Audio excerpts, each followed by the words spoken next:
Like I said before, the disturbance, I mean, we do it in the living room and the cat and the dog start playing. So we have to restart what we try to do. I said that I was up to the Grand Prix till the end. So when we start up the young horse, then it is very important that we have a program for the first year. And the program is as follows. A horse should be ridden twice a week in the indoor, 2 times a week outside, on a track or in the forest, behind the schoolmaster, and 2 times a week being launched. 1 day over ground poles and 1 day regular lunging, meaning with side reins, yeah? Because that's important, that we work the horse from the ground into a framework, what we call horizontal, balanced horse. This is very important because the horse has to learn to carry himself as well under the rider as without the rider. Also, when we work over ground poles, then we open his stride. We teach him more or less under guidance, but not forceful, by opening the distance between the ground poles to stretch out wider. Also, because of that, we can see if the horse is leaning on the forehand, so we start engaging the back legs more. I normally do that by making a kind of a V shape from 8 ground poles. That means the inner side of the circle, the distance is about, let's say, up to 3.5 feet. And on the outside, it can be that it is 5 foot, sometimes 6 foot. So it looks like that when you see the front, that this pole is straight and then it goes like this. So when I do that on both sides, I can launch the horse on a short distance and long distance over ground poles. When that younger horse did learn to do this, then I can really work their body perfectly. In big strides, in shorter strides, in higher strides, and now I come to the next thing. When the horses over normal ground poles on the ground are working well, I can go to cavalettis. That means that on one side I can pull the ground pole up. There I teach the horse with the back legs to elevate in the shoulder. So without that I sit in the saddle. The horse has to collect himself. He has to come on his back legs. Now, that is one of the things I do with the young horse. So you see, I make it from in the beginning lunging to professional lunging to highly professional lunging in 1 year time. The same I do also by riding the horse. Under the rider, I ride a lot of transitions, forwards and backwards. Without that, I come heavy in the mouth of the horse. I come light in the mouth of the horse and try to make those down transitions, that what we call, not on the forehand, but on the back leg, so that the horse lifts his shoulders up.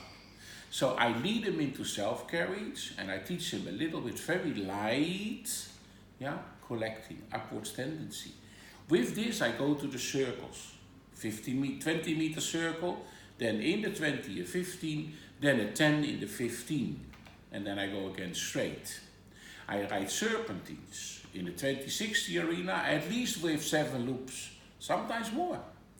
When I ride that correctly, then I can ride in the loops. I can ride a small circle, and I can ride again to the next serpentine, and another small circle, and then I can continue the serpentine as a basic exercise for flexion and bending, but also to get the horse underneath myself, because every time when I ride on the center line, I pick him a little bit up. When this goes well in that year, then I can extend over the center line, a couple of steps. I can bring him back under myself the next time on the center line. So I use not only the serpentine for the flexion and the bending, improvement of the total bend in the horse, in the rib cage, in the neck, understepping from the back leg with more power. No, I teach him also to extend and to collect. Most of the riders don't even think about it. For me, one of the most important exercises, because I can do a lot in one and the same time. Now, this helps me then to come to shoulder in, shoulder 4 and shoulder in. Now shoulder 4 straight is in the horses for me is a very important thing. I start with them as early as that I can, when they're nice in front of my leg and understand to go forwards into the bridle and come into the frame. I start already with straightness and as early as possible with a light shoulder in. For me personal, when I start early enough, then it comes so light and so easy when I do all the exercise that I did before to make that horse ready for the real dressage. Because everything I discuss now is not dressage.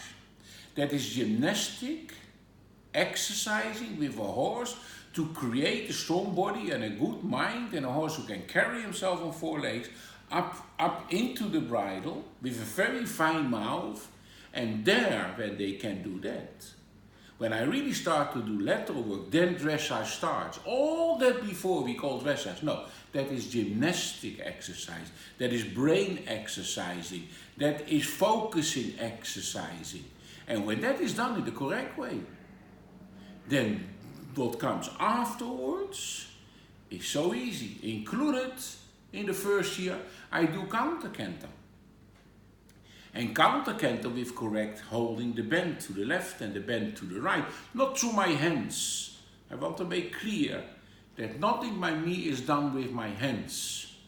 Everything by me, by my way of riding, and not my way, the way it should be, is written to the sit of the rider, where the hand of the rider assists the sit and the leg of the rider, and not the other way around. I see that so often.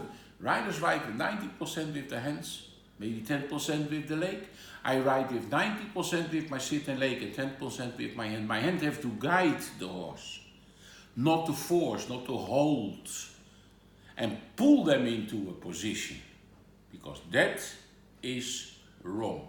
Thanks for listening again this time. Looking forward for the next week. I hope the weather in Israel is better. And I hope that we all will be safe and that everybody is enjoying his ride every single day. Because I always, when I started, I said, today will be my best day. And this is the attitude a good rider and trainer have to have when he goes to the stable. Today is my best day. That's positive. That the horse reacts on us positive, because we don't come forward towards them with negativity. This is my advice. Thank you very much.